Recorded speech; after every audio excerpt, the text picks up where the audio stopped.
All right, welcome to the second section in chapter number 3. In this section, we are going to cover 3 different questions on your guide of readings. These are questions 4, 5, and 6. Things like what characteristics of the settlers and settlement itself of New England gave the colonies an advantage over the Chesapeake. So we're going to kind of compare a little bit of what we learned in chapter 2 about the Chesapeake settlements in Virginia versus those in Massachusetts and the Massachusetts Bay Colony.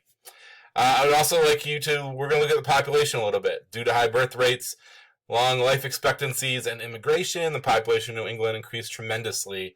Which areas did these people expand into? So we're going to figure that out.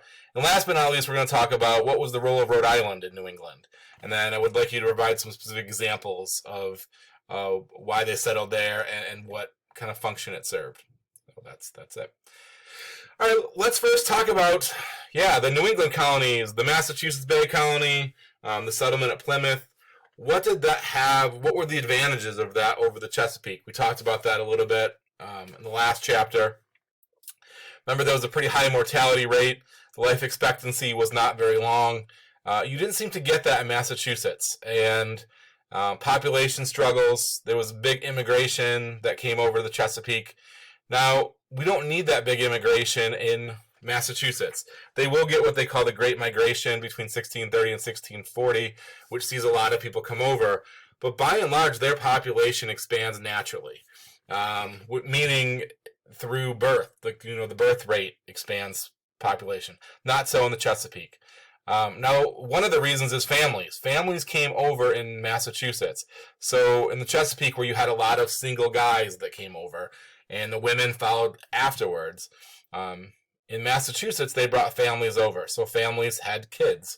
The average, actually, that lived into maturity, each family had about 7 to 8 kids that lived into adulthood. So that's a lot of natural reproduction to increase population. That's kind of a big deal. So the families kind of a big deal. There was a pretty big good balance between men and women. Obviously, because of families coming over, that kind of takes care of it. But there was a pretty good balance between men and women. Now, the families that came over were pretty established. So the men were free. They ranged anywhere from farmers to craftsmen, which are artisans, merchants. So you had a lot of respected people. Now, it wasn't necessarily the upper class, but you did have free men that came over, as opposed to indentured servants we'll talk about in a minute. These free men were skilled and they were literate, so they had skills, like they could make things, they could read, they could write.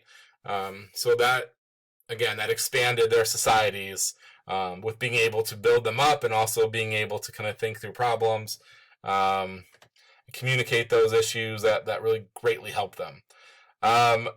They did not have indentured servants for the most part. We're going to talk about one town that actually did. But for the most part, people that came over were not, the vast majority were not indentured servants. They're all free men. So that greatly helped out. They all felt like they had some skin in the game. That was kind of a big deal. They had tightly knit communities. And a lot of that occurred because there was a pretty fairly even distribution of land. Now, that's not to say it was completely equal. What happened oftentimes was there was kind of like a head of the colony. As people would branch off, they'd say, we'd like to form a town. The person that's in charge would be in charge of distributing land. And usually they'd give, a little plot for your house and then about 150 acres for people to farm. Now, people that were at the top, the leaders, got a little bit extra. So they got a little bit more. They had a little bit more of say. And that was generally accepted by just about everybody. Like, hey, you're running the show. So if you get 200 acres and I got 150 like everybody else, that's pretty fair. So a lot of people believe that was an okay thing to do. Now, because there wasn't these huge tracts of land like in the South, there weren't plantations. They farmed just for survival. So, and the conditions in Massachusetts kind of dictated it. There was a lot of rocky soil.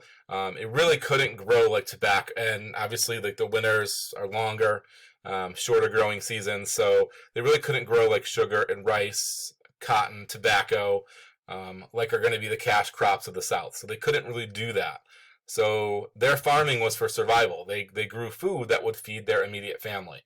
Oftentimes when people got the 150 acres, they wouldn't farm all 150 acres. A lot of times they would set big tracts of land aside to give to children. So if me and my wife had 7 or 8 kids, I might farm a section of it to provide food for our family, but then I have tracts of land where I'm going to give little Bobby and, you know, Larry or whatever, my kids, when they grow up, they can have their own farms. So a lot of people use that. There was distinct village leadership. Like I mentioned, everybody knew who the leader was. They got a little bit more land. Everybody knew who was in charge. That was kind of the deal. The church was at the center of things. Now, the church wasn't as connected. There was a little bit of separation between church and state. They didn't hold political offices. The church didn't have big chunks of land. Like in Europe, they didn't hold land at all. But the church was at the center of things. So your admittance into the church wasn't like a foregone conclusion. You had to prove to people that you had been converted into the ways of God. So just about all the initial members or the initial settlers were admitted in the church, but you could be expelled for poor behavior or something of the like. Town meetings, they kept the peace because the leaders knew they really didn't have power to enforce laws and rules. So they had these big town meetings where almost every adult male would go and they would decide. And by consensus, they determined what they wanted to do and how they wanted to handle problems or policies.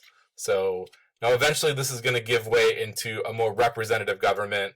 If I had you for government, I would tell you having everybody weigh in on every decision it's an impossible standard to keep, to uphold, and to keep going.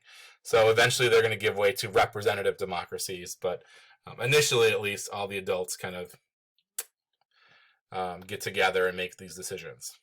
Now, there are what's called commerce towns and company towns. Like, as we said, all of these sprawling towns would keep perpetuating like the agricultural subsistence farming that we're going to see in most all towns, but there are a few that don't do that. They aren't populated by farmers. An example is Marblehead. That's kind of in the coast in Massachusetts, where a lot of fishermen from England come over and they settle in this town. So they're not farming, they're fishing. And they provide Massachusetts with some of the only goods they could really ship and trade. They trade for things they can't get other places, like iron goods, wine, some other things. Now, Marblehead, like I said, is a fishing town. Unlike the others that we talked about, there is not a very good ratio between men and women. There's a lot of single men.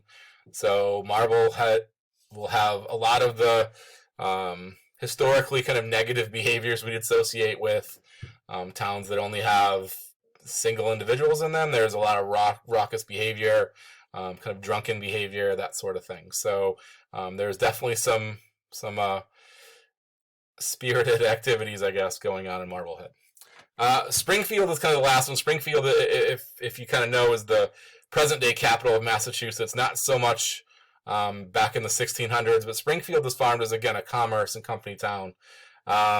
They do farm, and they do have, like, grain, which they can ship places, but they produce a lot of cattle. And, again, this is something that is traded all over the place for things. All right, in Massachusetts, the population grows, like we said, grew naturally, meaning there was that great immigration in between 1640 and 1642, where you saw a lot of immigrants come into the town, but other than that, mostly it was natural reproduction, like families having kids, lots and lots of kids. Now, this is not the case in like the Chesapeake, really not the case in England as well, where it was immigrants that really grew the population. People lived to a lot longer livelihood. The average life expectancy was like 70. That's pretty great. That's almost twice what it was in the Chesapeake. So a much longer life expectancy if you lived in the Massachusetts colonies versus that of the Chesapeake. So with all of those people, that means there's a great increase in population. People are having kids, they're living longer, and there's this, again, a lot bigger population. Because of that, that means people had to expand into other areas. So we see people expanding into New Hampshire, into Connecticut, on the coast of Maine, or on the border between New Hampshire and present-day Maine. So people kind of go all over the place. One of the places they go is Rhode Island. We're going to talk about Rhode Island in just a brief sec. Okay. There's some conflicts. Again, everything for the most part was pretty good. Some of the problems were conflicts over religion. Remember, a lot of people that came here were, well, almost everybody that came here were Puritans, descendants of John Calvin and his religious ideals, and there was some differences. Remember, they were the Puritan variety that believed, they were the separatists from the Puritan faith, and they're also like Congregationalists that had a little different belief, a belief that you could either fix the Church of England or a belief that you couldn't. Separatists obviously believe you couldn't. Congregationalists believe you could fix it from within, and hopefully they could kind of mend fences and kind of end differences. Now, we also have others that were deemed heretics, meaning they didn't seem to fit in. They got expelled from their church, kind of kicked out of the town. And Rhode Island kind of became the pseudo-home for a bunch of heretics. Roger Williams, who was the first resident of Rhode Island, established the town of Providence, which is the capital of Rhode Island, at least present day. Roger Williams thought the church was corrupt. He wanted a complete separation from the Church of England. He thought the Church of England was corrupt. So he denounced the Massachusetts Bay Charter, saying that it was kind of a sham, that they were there illegally because they never purchased the land from the Native Americans. So he denounced it for that reason. And because of that, he was exiled, and he kind of established, like I said, the Rhode Island and the city of Providence. Anne Hutchinson is another example of somebody that escapes to Rhode Island. She is a pretty learned woman. She explains sermons to people that can't really understand them, and she puts her own ideas in there, which got her into trouble from some people. A lot of people, again, a lot of it was because she was a woman, and they didn't really like the idea of a woman having such a important kind of role. So there was some sexist ideas kind of in that. Her religious ideas were kind of called into question, where a lot of Puritans believed that by doing good deeds and kind of living the ideal way that God wants you to live is going to get you kind of to the into heaven, into eternal salvation.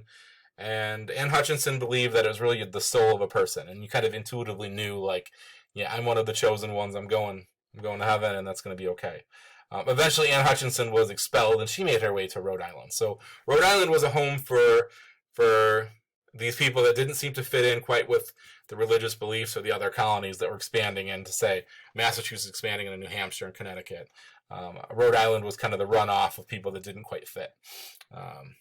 Okay. All right, we will be back with another round somewhat soon. So you guys have a great day.